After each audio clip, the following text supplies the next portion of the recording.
Andito tayo ngayon sa Bridgetown, Pasig City. Kasama natin yung mga rider ng EcoWheels PH and yung grupong X-Tambay. Yeah! Pupunta tayo ngayon sa Angono National High School para sa isang charity ride, which is magbibigay tayo ng mga school supplies para sa mga kabataan, no? Especially yung mga high school students. So, tara na mga ka-Eco, huwag natin pabahin to.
Yo mga ka-Eco, nandito na tayo sa barangay hall ng Santo Niño. Bali dito gaganapin yung event ng Angono National High School.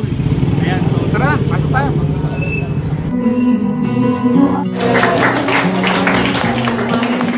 Muli, ito ang inyong Kuya Jason ng EcoWheels PH. And bago lahat, I would like to acknowledge yung presence ng business partner ko. Sir Raymond Kanupan. As well as gusto ko rin i-acknowledge yung mga kasama ko sa group. Ayan yung grupong X-Tambay. So itong rides na to, hindi siya basta-bastang rides kasi charity event.